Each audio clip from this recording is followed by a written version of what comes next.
We are live, as it says up there. Hello, Internet and Guild members. This is this month's Guild Talk. A couple things that were out there, I believe, for on this agenda was if we wanted to change that that title tile for the image for the Guild page. Didn't receive any, so any suggestions or pieces.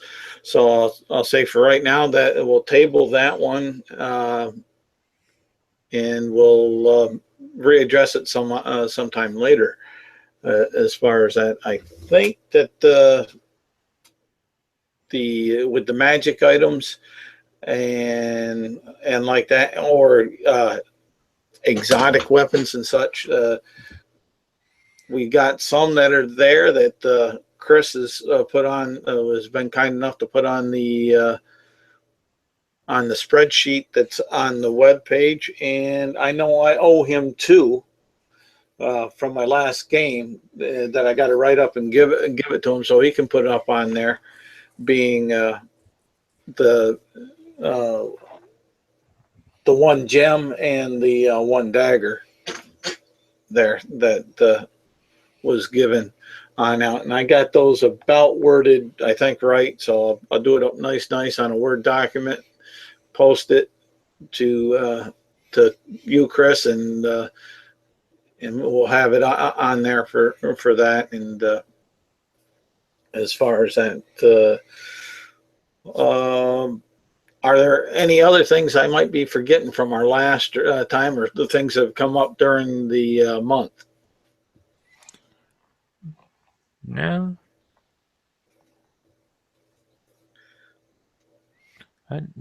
Nothing really happened, so. Okay. Now, Matt knows I'm running some games in Areawood, which aren't, as I've said on those, aren't UAG sanctioned. As far as that, they're more open to the public and hopefully getting them where they like it. I got to, and I know it's not really guild business, but it impacts the world because some of those characters will impact things that go on in around Illumina in that area, where the things that the guild do on their adventures will also inversely impact on the rest of the world of Areawood and such. So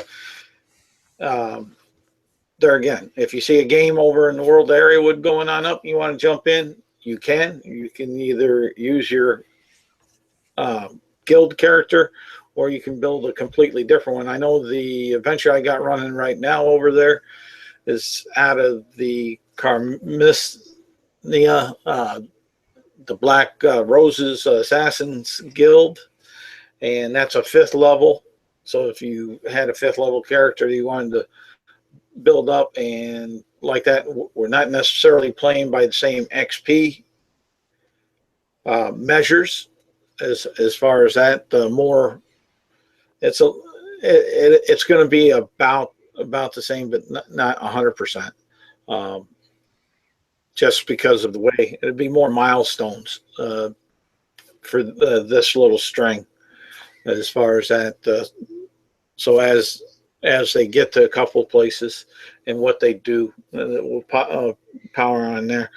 Right now, because of the way I listed the upcoming game and had and put it out, the links out on the different sites for people to see about. If they weren't a guild member, they got the link wasn't available because our group was closed. So if you notice, I opened it on up for the time period there, instead of having it closed, having it public, so the folks, so I could solve that problem with the folks there, and so they don't get discouraged. And I guess this is kind of an opportune time to see how the rest of you feel. Should we keep it closed, or do we want a public open? because both have positives and negatives. I don't exactly know what's the exact. The only thing I know between a closed and an open is with a closed, anyone that joins has to be approved. Well, the other aspect is like we saw there, if we put an event in our events but link to that event, they won't be able to access it to see the information. There's certain things like that. And as far as folks finding the group and seeing about wanting to join it and like that, just by a random search, they won't. I don't think they can find it that way. But there again, like I say, it has pluses, it has minuses on both sides. So it's more of a question to go out to the guild how they want to go forward with it.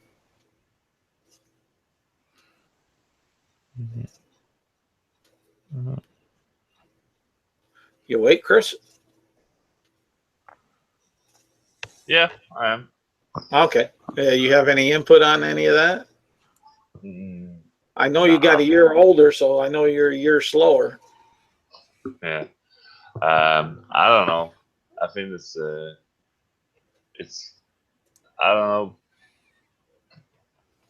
If you have open, a lot of people go in and just be a part of the group, but without being part of the group. It's like you have a lot of what we call it non-active members. Yeah. Well, with the closed group, we already had a lot of non-active members anyway, so it's not really going to make a difference. Yeah, you get more. Yeah. What I think what Chris is saying is you get a lot more lurkers and side watchers, which there again, it's not necessarily all bad, but there you can have a higher probability of trolling. Yeah. On that aspect, compared to the closed. There again, that's why kind of asking. Hopefully, the rest of the guild members will see this recording and like that, and maybe I'll think it over a bit, and maybe I'll do a poll and try to see what we get out of the polls. I know our polls aren't always active very robustly for that, but it's about the fairest way I could see to get the folks' input. Yeah. Well, I have no problem with the group going open. The thing is, it would require more moderator supervision. I did. Okay, hold on. I just had an emergency. My gas line got cut. I was being told. All right.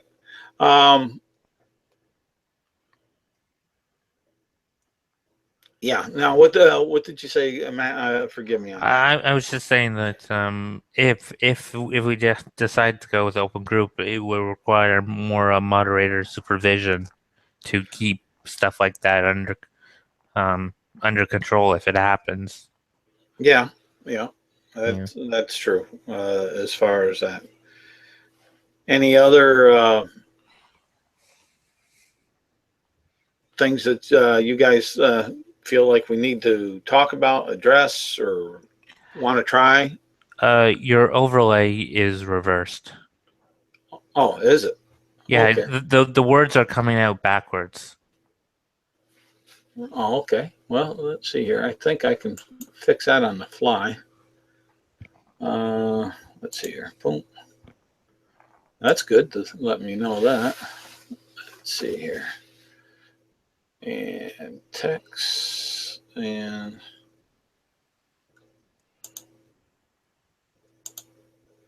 is that better? No, the words are still backwards. It's just moving backwards now. Still.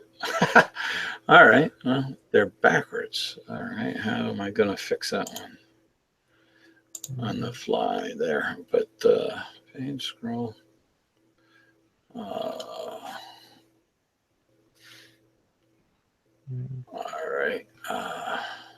let's see here. Session layout. All right, I'll have to look at that one and get that fixed for next time. Yeah. Let me write that down. Fix layout text. Okay. As far as that, anything else? No. Okay. Well, this may be a quick one as far as that. How about you, Chris? No, I have nothing. Yeah. Well, the last one was a big one, but we pretty much covered everything. Yeah. And since nothing came up, there's nothing new to add. Yeah. As far as that, yeah. Try to. I'm gonna attempt to try to put go to two games a month, anyways. Bi-weekly. I'll see how they fit to my schedule.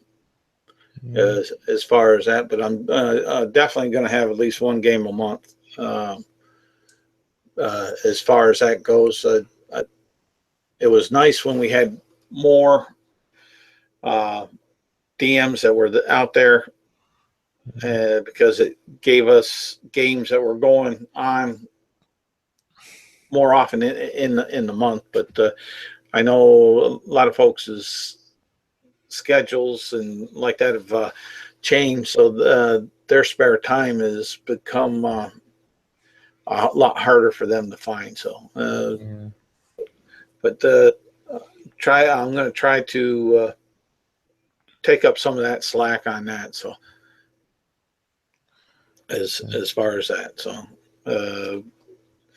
I just got to space things out between a couple campaigns that I'm in currently, so they don't collide type thing. So, but yeah, we'll see at least 2 games. I want to see try to have 2 games a month up on the guild, whether it's early in the month and one later in the month. That may work out for me in that way. And so you guys can play more as far as that in the adventures. Is the I when you said something, I was under the assumption that the Black Rose game would just be a straight level 5. There wasn't going to be any level advancement.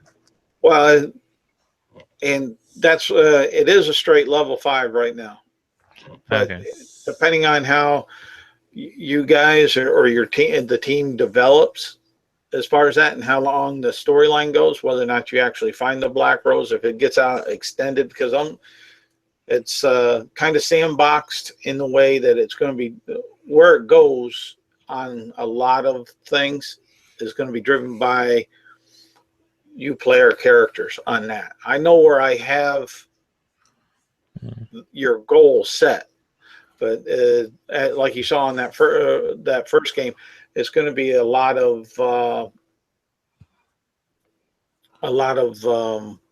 skills. Well, role playing skills. There's going to be combat in some sessions, but it's going to be where I'm not going to say skill heavy, but it's going to give a stage for those unique skills like investigation to get used and showcase more, perception, other thief or assassin or certain magic users or whatever the class skills are, allow them to be used a little bit more. Yeah. And I'm going to try to have combat in there right now. Like with the beginning of that game, you guys were tracking down leads. Yeah. Now in that, now that you've gotten into Illumina, you could possibly have more confrontation and like that from different aspects, depending on which way you go. And I don't want to give certain directions right now. Right now with that particular game, because we do have at least one new player that's in it and hasn't played 5e much, and it's a good experience for him to see how all the different aspects of 5e can work to hopefully bring a joyful session. So Yeah. but yeah, I figured that depending upon what you guys done would be a 2 to 4 session game, and that's all because of where you guys decide that you need to go, what you find out and what you don't. Yeah. Yeah. As far as all that. Yeah. Yep. Yeah. Any suggestions that you want us to look forward to try or whatnot? It'd be interesting to see um, games that come out that start using the new feats that come out, like especially with rogues. They can get basically they can get triple um, proficiency on skills. And with those feats, so we talked about that in the last one. As far as that's going to be up to the DM, and with the players realizing that depending whether or not they become official or not, because they're play test material, Yeah. that they could be allowable as far as that. But the only thing that we as the guild here on the Adventurers Guild ask is that if you do play some of that play test material, that you take and go and respond back to Wizards of the Coast, so they have some input. Yeah, do the survey. Yep, that's the only thing on that.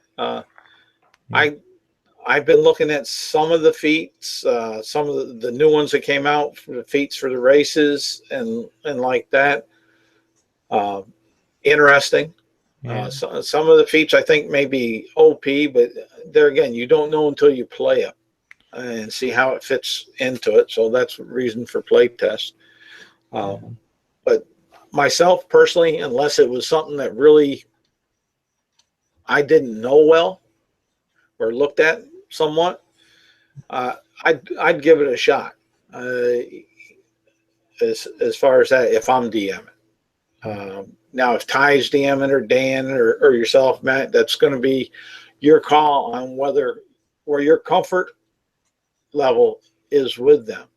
Yeah. But here again, the player characters need to realize that it doesn't become official Wizards of the Coast material, that they may lose that at some juncture. So when they do finally come out with, we'll say like those new rogue feats and say, here's the final, and that particular one's not there, then they'll lose that feat and they'll have to retcon themselves on back to either another feat or something to make it right.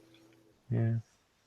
I'm not trying to discourage. In fact, I'm just trying to put the reality out there on how we can play it and be fair to the players and to Wizards of the Coast and to ourselves. Yeah.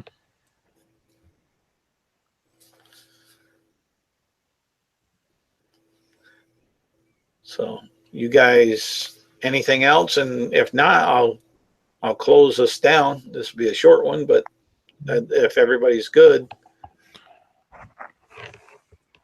Yeah, I'm good. I'm good.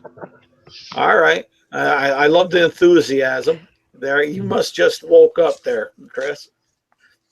You sound tired. Little girl keep you up? Yeah, kind of busy. All right. Well, then I'll thank everybody that views this We didn't have any active viewers, but I'll thank everybody, the guys that came. Remember, this gives you inspiration for you too. Yeah. Hopefully next time I'll remember to use it. Yes, it would have helped you. Yeah.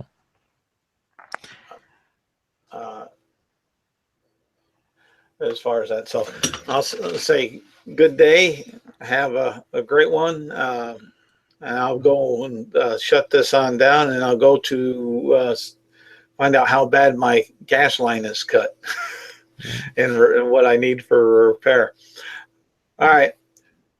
Y'all take care. Yeah. Bye.